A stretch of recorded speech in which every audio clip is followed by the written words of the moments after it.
ওদের ঘর বানছে সবাই আমাদের বন্যা উঠি সবগুলা নিয়ে যা। আমরা বাড়িতে পারি না, ঘরে ঢুকে জিনিসপত্র সরাসরি করতে হয়। পানি নিষ্কাশন যাতে না হতে পারে বাধাগ্রস্ত হয়ে যায়। এক সময়ের প্রবাহমান খাল এখন পরিণত হয়েছে সরু নালায়। অনেক স্থানে হারিয়েছে অস্তিত্ব। অবৈধ দখলের কারণে খাগড়াছড়ি শহরের খাল ও ছড়াগুলোর এখন এই চিত্র।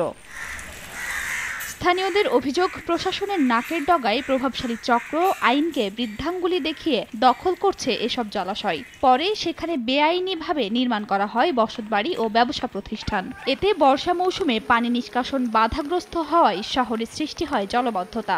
তলিয়ে যায় সরকারি দফতর, ব্যবসা প্রতিষ্ঠান ও ঘরবাড়ি। বিপন্ন হয় পর্যটন শহরের প্রাকৃতিক সৌন্দর্য। ওদের ঘর বানছে সবাই আমাদের বন্যা উঠি সবগুলা নিয়ে যা। আমরা বাড়িতে পারি না, ঘরে ঢুকে জিনিসপত্র সরাসরি করতে হয়। কত কষ্ট করে থাকি আমরা। পানি নিষ্কাশন যাতে না হতে পারে বাধাগ্রস্ত হয়ে যায়, এই কারণে এদিকে পানি বেড়ে আমরা প্রত্যেক বছর বন্যায় আমরা হয়রানি হচ্ছি। ছোটাগুলা অবৈধ দখলদাররা দখল করে বাড়িঘর করার কারণে প্রতি বছরে আপনার পানি উঠে এখানে অফিস আদালত থেকে শুরু করে এবং রাস্তাঘাট পর্যন্ত এবং অলরেডি শহর পর্যন্ত পানি ঢুকে যায়। শহরকে যদি জলাবদ্ধতা মুক্ত করতে হয় তাহলে এই খাল, বিল এবং যেসব জলাশয় বেদখল হয়ে যাচ্ছে সেগুলো উদ্ধার করতে হবে। 1, 2, 3 ঢাকায় জমি জিতে নিন 100% ক্যাশব্যাক সহ 20 কোটি টাকার পুরস্কার।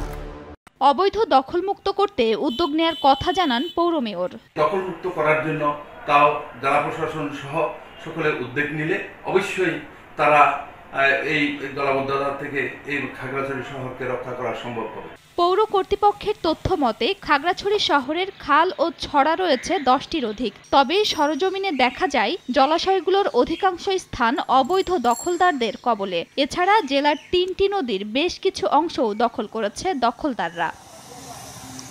সময় সংবাদ, খাগড়াছড়ি।